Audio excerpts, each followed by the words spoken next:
Okay, once again, we are in Acts chapter 19. I know there's quite a long passage. I won't read the whole thing then because we've already read it, but we will jump right in. This is what is considered the third missionary journey of Paul. He is in what is called Asia, but what we mean by Asia is the province of Asia in the Roman Empire, which is what we call Turkey now. So modern-day Turkey is what the Romans called Asia. So scholars later on, to differentiate Asia of the ancient world to Asia now, would call it Asia Minor. So you can call it Asia Minor, but if you ever heard that terminology, what we're talking about is that region, because Turkey is kind of the entrance into Asia, and then in the Mediterranean at least, Macedonia, Achaia, what we call Greece now, was the entrance into Europe. And so they're right next to each other. Like Asia and Europe are right next to each other. And it's at this crossroads that Paul is ministering and planting churches. He's spreading the seed of the gospel right there at this juncture so that he can hit the east and the west. And actually, frankly, even those in northern Africa would frequently be a part of this. So you just have this axis of opportunity as Paul goes forth, plants all of these churches, and the gospel spreads.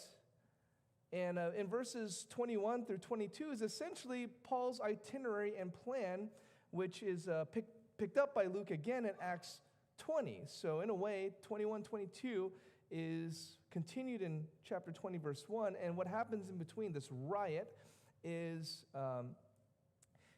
almost like an aside. But first, let's just talk quickly about Paul. After these events, Paul resolved in the Spirit to pass through Macedonia and Achaia and go to Jerusalem, saying, after I've been there, I must also see Rome. And having sent into Macedonia 2 of his helpers, Timothy and Erastus, he himself stayed in Asia for a while. It says there, now after these events. What are these events that he's talking about? The mission in Ephesus, where he is, the third missionary journey that he's embarked upon, or all of Paul's gospel adventures? Well, the grammar is actually a little more specific. It's after these things were finished or completed.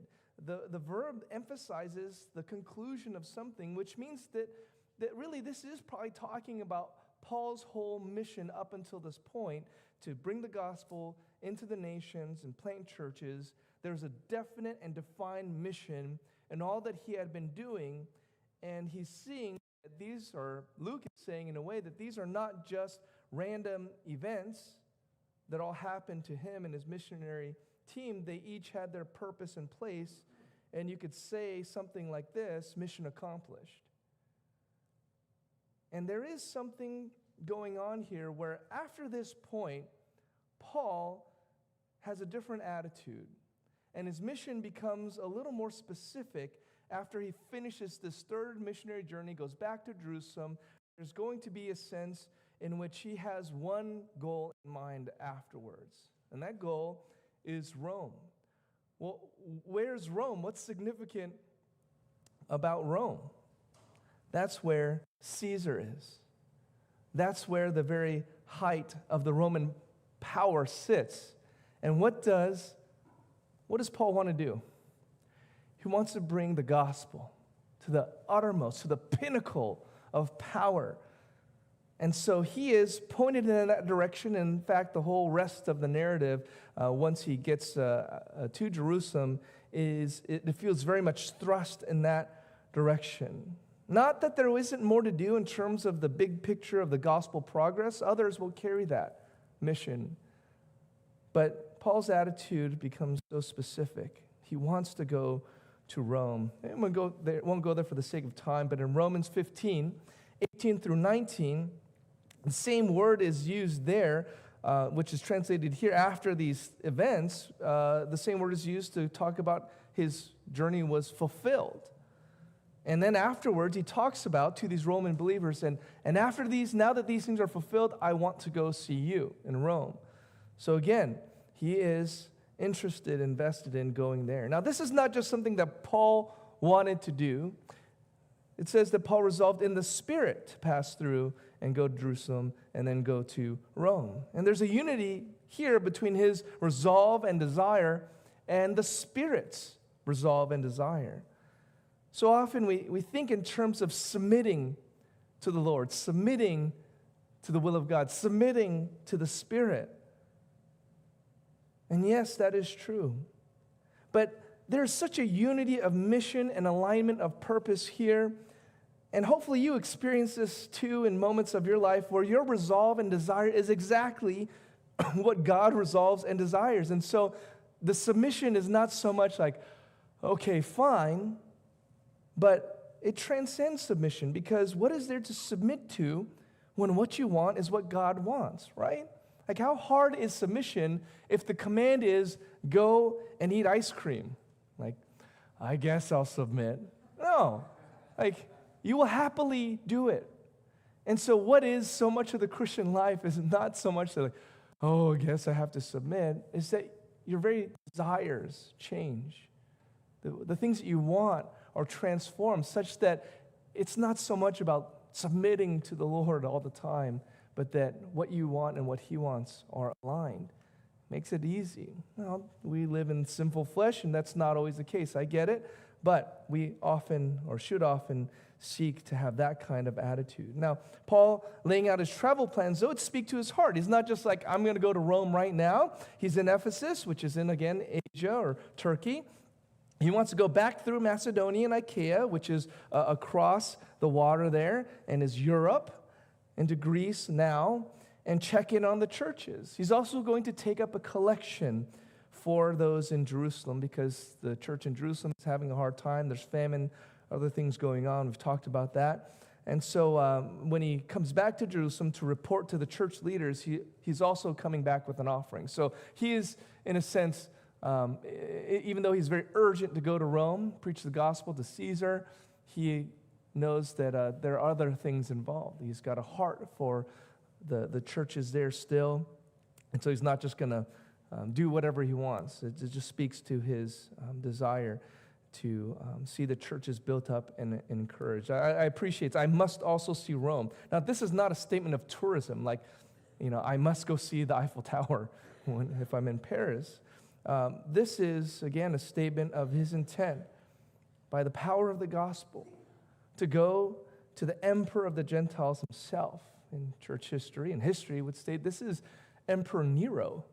This is the one who is famous for killing Christians in the most brutal and violent sorts of ways, setting them on fire in his gardens to light his flowers, throwing them to the beasts in the Colosseum, and so on. So this is Paul seeing that his high calling by the Lord, when he was arrested spiritually in Acts 9 by the Lord, was to take the gospel as far and as high as he could, and there was nothing higher than Caesar. Now, in order to do all of this, he sends into Macedonia two of his helpers, Timothy and Erastus. We know Timothy. Timothy is his son in the faith. This is his first mention since his return from Macedonia to rejoin Paul at Corinth. We won't talk too much about these characters here because they're kind of incidental in a way. This is the first mention of Erastus. He's also mentioned in 2 Timothy 4:20. And he's possibly this treasurer that's mentioned in the greetings in Romans 16:23. So there is a political figure, a city treasurer mentioned by the name of Erastus at the end of Romans. And so one commentary, Kistemaker, he points out that in 1930, archaeologists in Corinth, they found a slab of pavement stone that says Erastus, commissioner of public works, sustained the cost of this pavement. So it's possible that might even be the same Erastus. We don't know for sure. Get to heaven and find out. But in any case, Paul takes these two trusted men and sends them ahead of himself, as he often did. He trained and discipled young men in the ministry, and they often went as his representatives. So Paul stays in Ephesus now to finish some stuff up before he goes into Macedonia, Achaia, then to Jerusalem, and then to Rome.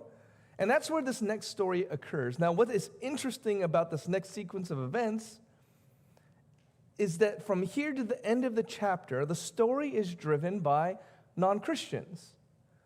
No gospel presentations, no preaching or teaching, no one standing up and giving a defense of their faith. There are some references to what Christians say and believe, but in terms of narratives in the book of Acts, it's maybe the longest passage where the main characters and dialogues are non-Christian. So it's interesting in that sense.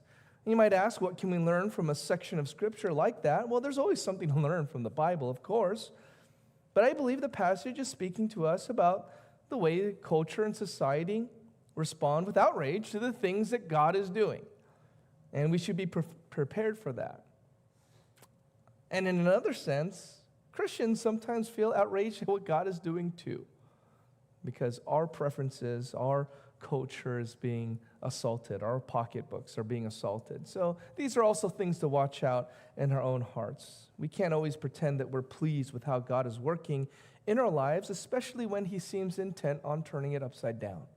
So things to watch out or expect in the culture, the outrage that we as Christians might see ourselves, but then also we always have to turn these things inward. Am I doing the same things that these non-believers are doing? Now, verse 23 says, about that time there arose no little disturbance concerning the way, for a man named Demetrius, a silversmith, who made silver shrines of Artemis, brought no little business to craftsmen. These he gathered together with the workmen in similar trades and said, men, you know that from this business we have our wealth, and you see and hear that not only in Ephesus, but in almost all of Asia, again like Turkey, this Paul has persuaded and turned away a great many people, saying that gods made with hands are not gods. And there's danger not only that this trade of ours may come into disrepute, but also that the temple of the great goddess Artemis may be counted as nothing, and that she may even be deposed from her magnificence, she whom all Asia and the world worship. Now, disturbance is literally just to stir up. So today you might say stir up trouble. So someone was stirring up trouble. The way, as we've seen earlier in the book of Acts, was a term for followers of Jesus, because discipleship could be described as a path. And narrow is the path that leads to life, and wide and broad the path that leads to destruction. So it kind of makes sense to call Christianity the way, because it's the narrow way. Of course, we can't ignore that Jesus referred to himself as the way, the truth, and the life, and that no one could come to the Father except through him in John 14:6. So this was an early sort of name that was used of Christians. We come to Demetrius, a silversmith who made silver shrines. Well, these are actually what those silver shrines almost certainly look like.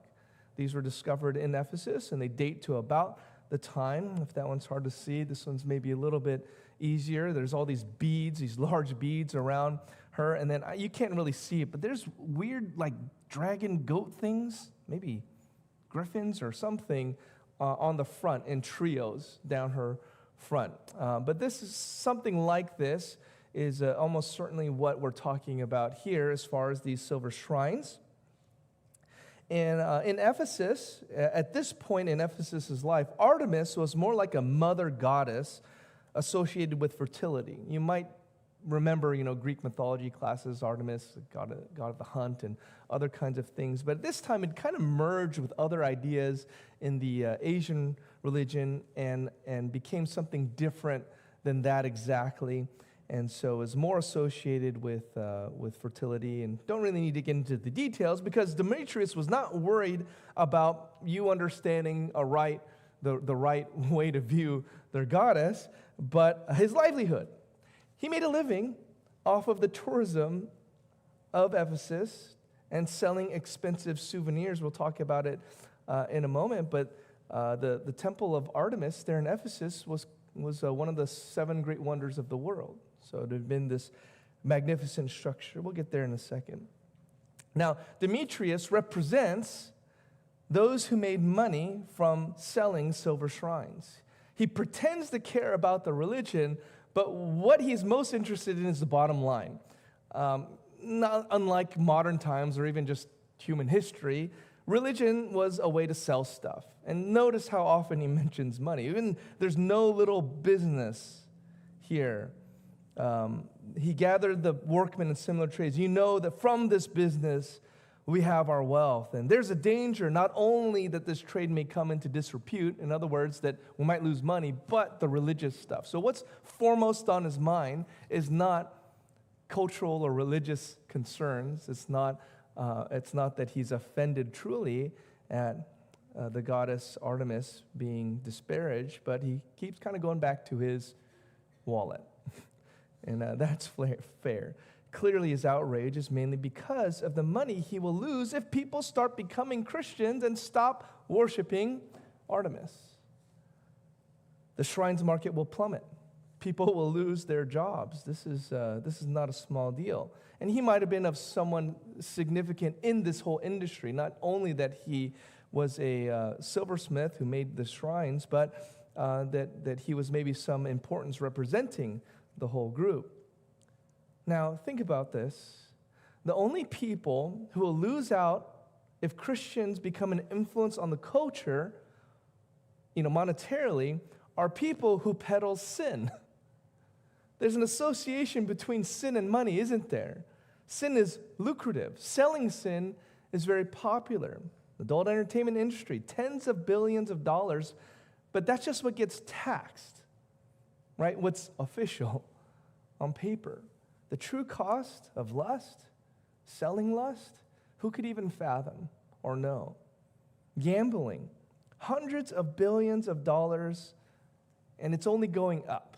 You probably get gambling ads constantly now on TV, radio, internet. I get them all the time. I hear it everywhere.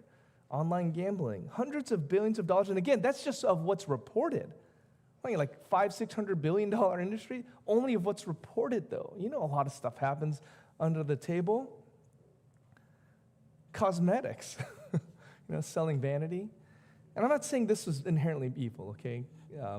Beauty products or anything like that. But that's like hundreds of billions of dollars as well. Tobacco, again, I know it's not a sin exactly, but let's talk about the addiction side of it, because this was shocking to me. Tobacco is still today nearly $1 trillion industry and only projected to go up. Like, what? In America, we've been on this huge anti-smoking thing for decades. Well, the rest of the world has not. And even still in America, tobacco is hundreds of billions of dollars industry still. So a lot of that is still America. All right? And again, I'm not saying all tobacco is bad. I'm not saying if you smoke cigarettes or cigars or anything that's inherently sinful. But it's not $1 trillion industry because people are doing this as a hobby, right? Alcohol, again, not a sin exactly, but it's a $1.6 trillion industry.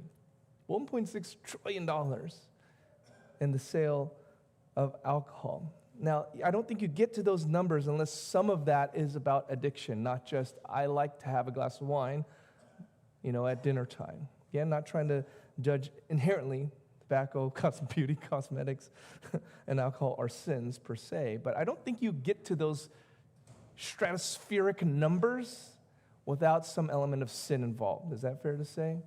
Sin is lucrative. Sin sells. And my only point is that Christians shouldn't be surprised if preaching that some things are sin might hurt people's wallets. And economics can cause a lot of outrage and many times even revolutions, right? So if the economics get disturbed, if Christians are disturbing the economics of a thing, that can lead to revolution. Right? No taxation without representation. Remember that one? Not that the American Revolution was purely economic, but it is hard to imagine if the colonies had an equal seat at the table in England, there might not have been such an aggressive split between the two, right? If the economics was beneficial. It probably wouldn't have been that way. You just think, economics is a big deal, and this is a big deal.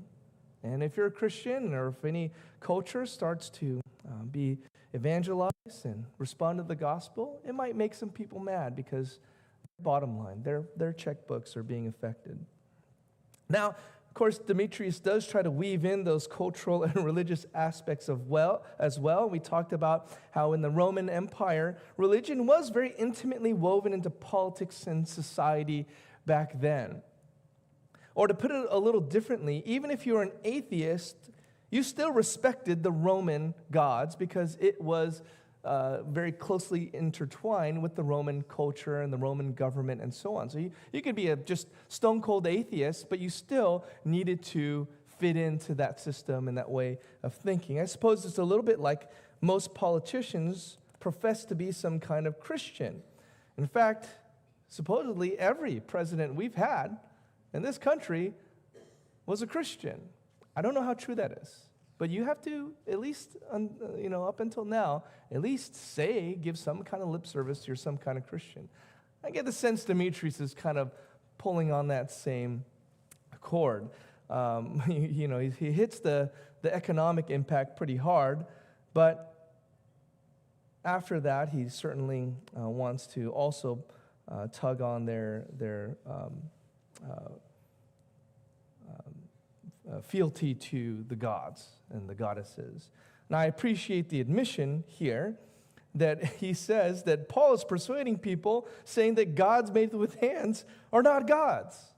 Well, one of my favorite passages in the prophets, Isaiah 44, we bring it up not too infrequently, is such a simple picture of why this doesn't make any sense, to worship things made with your hands. Isaiah 44:14, talking about a man, he cuts down cedars, or he chooses a cypress tree or an oak and lets it grow strong among the trees of the forest. He plants a cedar and the rain nourishes it. Then it becomes fuel for a man. He takes a part of it and warms himself. He kindles a fire and bakes bread. And also he makes a god and worships it. He makes it an idol and falls down before it. Half of it he burns in the fire. Over the half he eats meat. He roasts it and is satisfied. Also, he warms himself and says, "Aha, I am warm. I have seen the fire."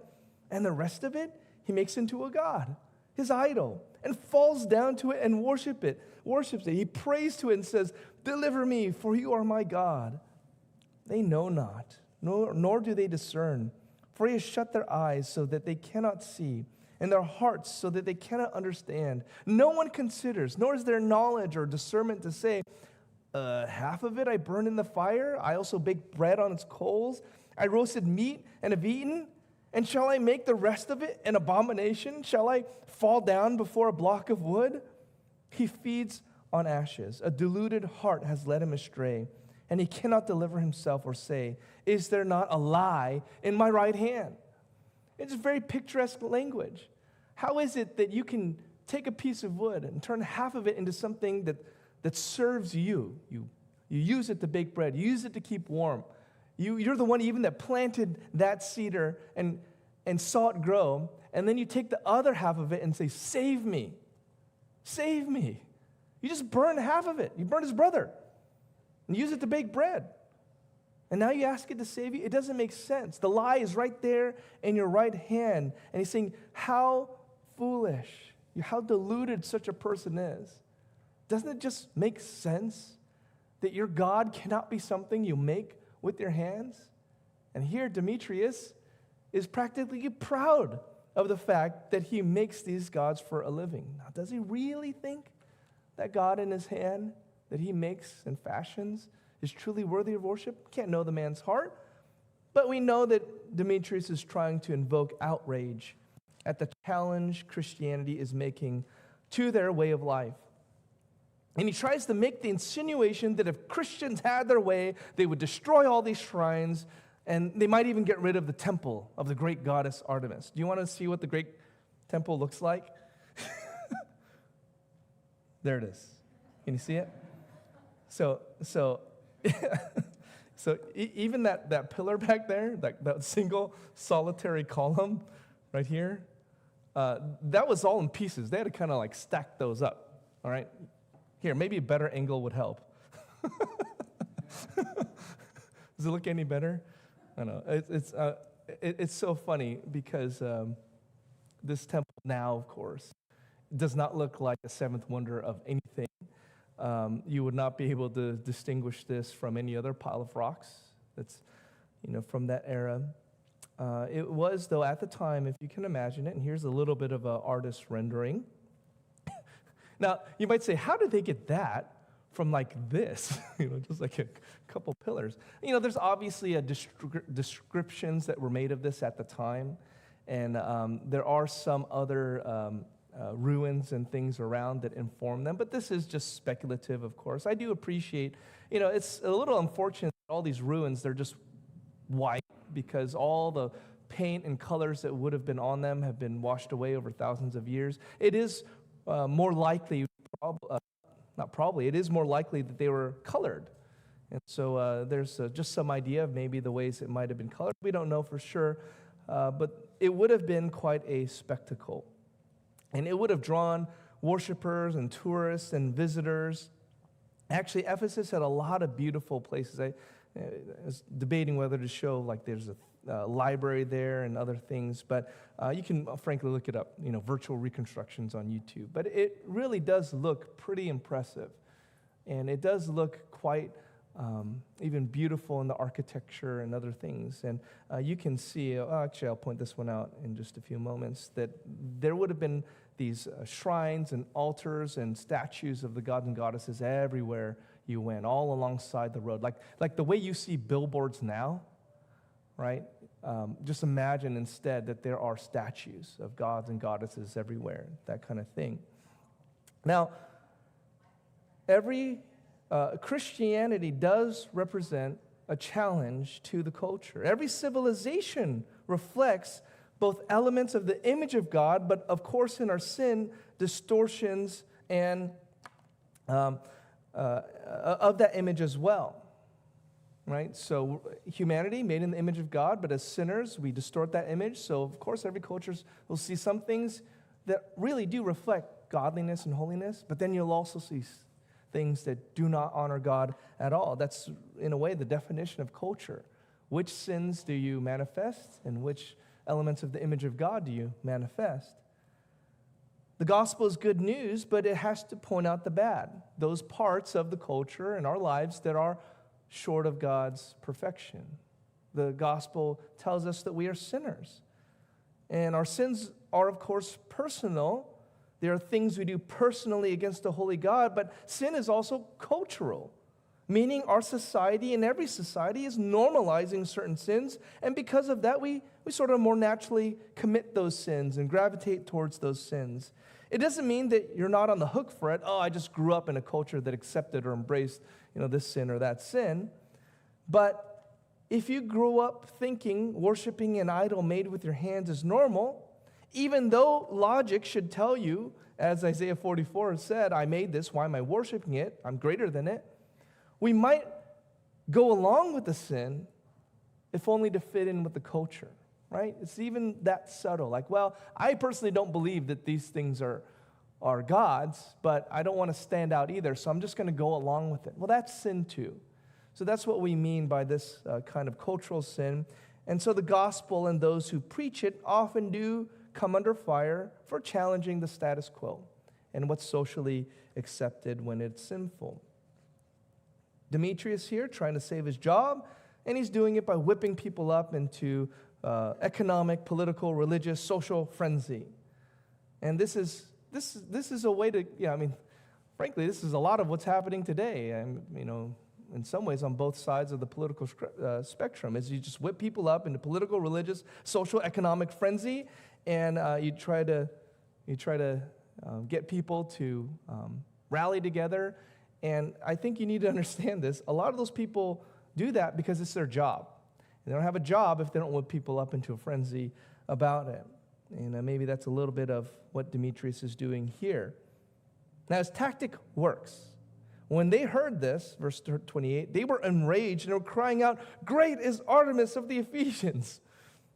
So the city was filled with the confusion, and they rushed together into the theater, dragging with them Gaius and Aristarchus, Macedonians who were Paul's companions in travel.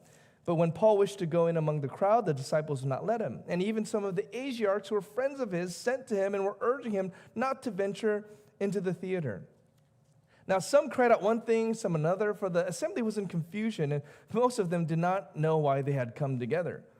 Some of the crowd prompted Alexander, whom the Jews had put forward. And Alexander, motioning with his hand, wanted to make a defense to the crowd. But when they recognized that he was a Jew, for about 2 hours, they all cried out with one voice, "Great is Artemis of the Ephesians."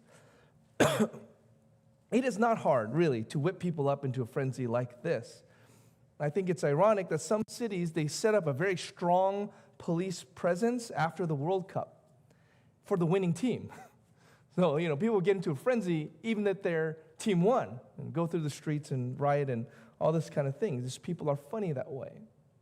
The theater that's spoken of here, we know what that looks like. Well, first of all, so they head on a road, likely the Arcadian Way, which ran through the heart of Ephesus from the harbor to the theater, and drag these two men with them. Now, this picture is not exactly of that way, okay, the Arcadian Way. This is a different street, but it illustrates a little bit of what it would have been like. So now, of course, it's all ruins, but on the right side there, you see all of these columns, and it's colorful, and they're depicting these different gods and goddesses all the way down. That's what those figures are. And so that's what you would have to imagine as you go down the street. So there's just statues just all over the place depicting these gods and goddesses. It would have been beautiful on one hand, but pagan and idolatrous, of course, on the other. They are taken down, and again, these two men who are companions of Paul, they get swept up in the mob, probably not for any particular reason. In my mind, they were just out, shopping or doing their normal thing, but they were recognized. You guys are Paul's companions, and they become convenient victims. I don't know that they sought them out, because this is not too organized here. The theater looks like this now, and it's pretty impressive. But here's again kind of a reconstruction. It is they know that actually there's a 3-tiered backstage. So they do shows and things like that, like we have modern stages. And they had actually like a 3-story stage kind of thing behind them. And they'd get together here not only for theater, but for political assemblies and so on. Again, I like that they put in the colors there so you can see a little bit of that flavor of how it might have been. So this you can still see and go to. It's, in a lot of ways, it's still standing up all right. Now here, and apparently this could hold about 24,000 people. So the city assembly could easily meet there and hold public gatherings. So it's hard to imagine 24,000. I think Angel Stadium is like 40 or 50,000. All right, yeah. So about half of, you just think of how big Angel Stadium is. So even half of it would be pretty big.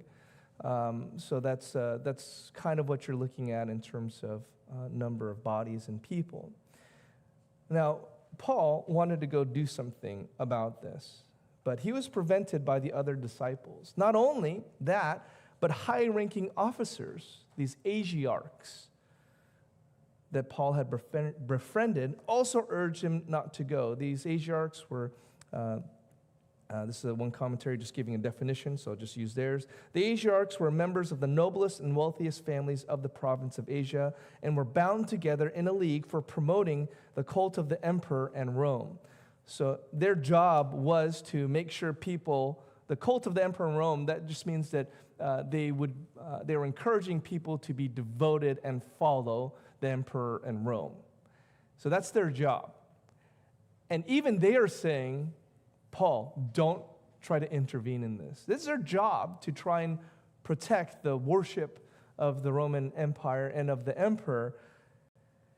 And Paul apparently had enough of a friendship with them that they said, this is not going to turn out well, so you be careful. And I think that's interesting. Paul had friends in the government. Were they saved? Maybe some of them, but you get the impression, since there's a group of believers that said, Paul, don't go, and then these Asiarchs, that they're distinct categories. These are people who knew Paul and were friendly enough to desire his well-being. Now, Christians have often found favor in the eyes of even secular rulers over and over and over again, even as we see in the Old Testament over and over again, that the Israelites found favor in the eyes of different authorities and rulers. Think of Joseph. Found favor in the eyes of Potiphar, and then the Egyptian jailkeeper, and then eventually Pharaoh himself. You have those in the exile, like Nehemiah, and Daniel and others who caught the favor of the Persian kings and Babylonian kings. So this is not an infrequent thing. In fact, the whole reason for the Jewish people to be returned back to the land after the Babylonians had exiled them, conquered and exiled them, was because the Persian Empire had grace and favor upon the Israelites to allow them to go and return. We've been talking about that on Wednesday nights. So this is not an infrequent theme. I think for Christians, it's an important, actually, reminder that we are not trying to outrage people. And our goal is not to subvert cultures and civilizations. We are not the CIA, all right? The church is not the CIA trying to topple governments and spark revolutions. Our goal is sharing the gospel and making disciples. Now, if God is the one who wants to turn a nation upside down, we're simply called to be, he can. But we are simply called to be faithful and pray. Just as we have a quote on the bulletin from Al Mohler, he says, "Are you looking for revolution? There's no clearer call to revolution than when we pray, your kingdom come, your will be done on earth as it is in heaven." That is a very, in a way, subversive revolutionary prayer, right? But this is a revolution, Al Mohler continues, this is a revolution only God can bring, and he will. That's a prayer that's going to be fulfilled when Christ returns. Our goal is not the destruction or the subversion of empires. Our goal is to call men and women to repentance and faith in Christ. And if God wants to turn a nation upside down, he will. But he's more interested right now in turning your life upside down. That you would submit and follow the call of Christ. That your family, that your neighborhood would. So it is just never a stated goal that we're trying to undo things or fight things politically or stir up trouble. That's frankly just the opposite of so much of what the scriptures say, both Old Testament and New. But God is greater than the CIA. He can topple those governments if he wants to. And if he wants to do it by the power of Christians, he can. After all, what does the temple of Artemis look like now? But what has withstood 2,000 years? The church whose one foundation is Jesus Christ, her Lord, as we sang earlier. Now, in the midst of this, Alexander steps into the fray. Alexander is also not a believer. Ephesus had a significant Jewish population, but remember, there was sort of an anti-Semitic tension in the Roman Empire at the time. And so, if you remember, the Jews had been kicked out of Rome, and they're being accused of stirring up trouble. Eventually, not too long after this, the Roman Empire is going to come into Jerusalem and destroy it, set the temple on fire, and it's quite a hostility at that point. So there's a lot of this tension brewing. So Alexander is there as a Jew to say, don't confuse us with them. Please don't wrap us up into all this nonsense that they're doing. But as soon as they figure out that he is a Jew, for 2 hours, they start chanting, "Great is Artemis of the Ephesians." It's just, it's just like a bunch of animals. Just like if you give the youth too much energy drinks, just unga-bungaing for 2 hours, right? Okay? The youth know what I'm talking about from the VBS. Just 2 hours of just unga-bungas, like chanting, "Great is Artemis of the Ephesians, great is Artemis of the Ephesians," and just going nuts for 2 hours. I love verses 32 and 34 where it's like, there was just so much confusion there. Most of them did not know why they had come together. I saw a crowd. I just saw a line. I got in the back of it. I saw a lot of unga bunga, and so I wanted to yell and scream too. It's just such a statement about human nature. They don't even know why they're there, and the littlest thing just sets them off into a mindless chant. Verse 35, another unbeliever steps up. So again, there's a lot of unbelievers in this passage. And when the town clerk had quieted the crowd, he said, "Men of Ephesus, who is there who does not know that the city of the Ephesians is temple keeper of the great Artemis and of the sacred stone that fell from the sky? Seeing then that these things cannot be denied, you ought to be quiet and do nothing rash. For we have brought these men here who are neither sacrilegious nor blasphemers of our goddess. If therefore Demetrius and the craftsmen with him have a complaint against anyone, the courts are open and there are proconsuls. Let them bring charges against one another. But if you seek anything further, it shall be settled in the regular assembly. For really, we are in danger of being charged with rioting today, since there is no cause that we can give to justify this commotion." And when he had said these things, he dismissed the assembly. The town clerk, he seems a little more fair and open-minded. His attempt at diplomacy does end up saving Gaius and Aristarchus and perhaps others of Paul's missionary team. The town clerk was someone that was not appointed by Rome, but he was brought up from within the town. In other words, he's a native.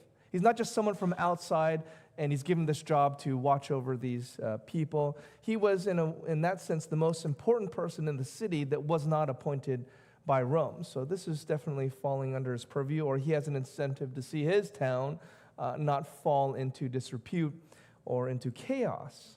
I think it's funny. It says, "Who doesn't know about the sacred stone that fell from the sky?" Like, I don't know. What is that? What are you talking about? And we don't really know for sure. It's some artifact that supposedly fell from the sky. It was associated with Artemis in some way. There's some speculation that it is this stone right here that fell from the sky. I'm not going to give you all the provenance and archaeological background, but if you do look this up on Google, you'll likely see an image like this. And it's just like many claims of that day. It's like this thing came from nowhere, and it represents that we're special and came from the gods, or whatever it is. So he's appealing to the fact that Ephesus is a special place. He's proud of his town. He's proud of their history. He's proud of their gods. And yet, the implied statement here is that for all of the evangelism that Paul and his ministry team did in Ephesus, they never said or advocated being disrespectful to the people or their beliefs. They didn't deface the statues and shrines and temples to other gods that they passed every single day. They didn't have cans of spray paint, and putting graffiti up. They weren't trying to be rabble-rousers. They didn't say anything needlessly offensive or hostile, even about the other gods, let alone those who believed in those gods. He is making a defense for them, and it tells us about how these Christians behaved in a very, very secular, very, very non-Christian environment. They were neither sacrilegious nor blasphemers of our goddess. They did not do anything. In fact, go ahead and go to the regular, city town hall meeting if you want to bring something up. But you know who here is making more trouble than those Christians? It's you guys. You guys are going nuts. And so I think it does behoove us as Christians to conduct ourselves better than the non-Christians. That if they're out there unga-bungaing, right, that maybe we are the ones who are sober-minded. That maybe we are the ones that are respectful. And this is all throughout. I could go 1 Peter, just the whole book of 1 Peter is essentially that argument, that as you live among the Gentiles, keep your conduct holy and pure, right? Respect. Give a defense for the hope that lies within you with gentleness and respect, right? Honor the emperor. All these things that Peter says. This, I think, is still applicable to us today. That we ought to conduct ourselves in a way that is appropriate to our calling. We know the gods are not gods. We don't show that by rubbing people's face in it or demolishing their statues. Now, you might say in the Old Testament, that's what they did. Israel was God's nation. So yeah, if you set up idols within your kingdom that's supposed to worship Yahweh and Yahweh alone, and you start erecting idols and statues in Israel, those do need to be knocked down. Those do need to be destroyed. If you've got some shrines and idols in your house, yeah, maybe those do need to be taken out to the trash bin. But as far as going to your neighbor's house and doing it, kicking over their garden gnomes or something, as a pagan, there's no such thing as garden gnomes. You're going to stomp all over their all the stuff they got on their lawn. No, that's not how you do it. It is quite telling that in this passage that is so dominated by what the non-Christians are doing, you have not only non-Christians being outraged, and that tells us something about what the Christians believe and thought, but you also have non-Christians defending the Christians, and that also tells you something about what the Christians were doing and not doing. That's where I think some of the lessons are for us. Now, it's funny also that this I'm not tax collector, but this town clerk also points out that Demetrius was the one that was not following the laws that were put in place. I mean, there's a place to lodge formal complaints. You don't start riots. There are laws that do protect, to a certain degree, even in Rome, freedom of speech and religion. And the Christians had not broken that, but they were. And certainly as Christians, we want to leverage our ability to speak freely and practice our religion to the uttermost, especially in a nation like America where those are enshrined for us. It's not always that free in other places, and you have to respect that. And certainly Christians have to navigate some of these tensions of worship, right, and openness and submission to God, but also the law of the land and what things that they require. But if anyone is going to get in trouble with the law, we would hope it's those who are accusing us or those who are outraged at us and not us, that we would not deserve that. Christians did not instigate this. They did not do anything illegal. Very instructive to us, and they are vindicated even by the mouth of an unbeliever. And I think that's quite a statement. Well, with this, everyone's tempers die down. He dismissed the assembly, and they just go. What outrage they had that was so quickly dissipated by a cool, calm town clerk. I think God so often does use even secular powers and authorities to vindicate the Christians. That's why we have to pray for them, as 1 Timothy 2, 1-7 says. And of course, let us remember, who lasted longer? Which temple lasted longer? The temple of God, as it is here in us, or the temple of Artemis that they so vividly try to defend and praise? The picture reminds us of the vindication of the gospel, that this message is worth taking into the nations. Not great is Artemis of the Ephesians, but great is the God of Abraham, Isaac, and Jacob. You'll be hard-pressed to find anyone that still worships the Greek or Roman gods in any kind of seriousness today. But what has stood the test of time is the way. Jesus Christ is the way, the truth, and the life. No one comes to the Father except through him. If you're not a Christian this morning, whatever you believe is going to be relegated to the sands of time, just as these ruins are. Whatever you've tried to build or establish for yourself is going to be rubble in the next generation or the generation after that. Only that which you build upon the eternal one, God himself who created everything, can you build for something that lasts. It's a humbling thought that the things that you're trying to do right now, if you're not a Christian, they won't matter in 100 years or 1,000 years. But Christ gives the dignity to our lives, and even the suffering, even the hardest moments of your life, if you're a Christian, they work together for good and for the glory of God forever, even your worst times. Who can say that? Only Christians can say that. Right? Your worst day, where you screwed up the most, God can use for eternal glory forever and ever. Why wouldn't you follow that? The reason is because it takes a lot of humility to say that these gods I make with my hands are not real gods. And that can be not just idols and shrines, but your pursuit of your life or career or family or any of these other things that you do to try and build up for yourself. All those things, they're not gods at all. They're not worthy of your praise, and they cannot save you. So come to Christ. If you don't know him, if you have any questions about that, please talk to me, talk to Bing, talk to anybody here on the stage. We want to tell you about Jesus. If you are a Christian this morning, I hope that you are encouraged to know a little better how you can have an impact on the culture today and what to expect, that you might appreciate what Christians have gone through in times in history past for us to receive the gospel, and that you are one of those links in the chain. Maybe the Lord waits another 2,000 years. Please don't, but he's not asking me. But then you are one of these links in the chain for a faith and a church 2,000 years from now. So take that seriously. Keep following the way.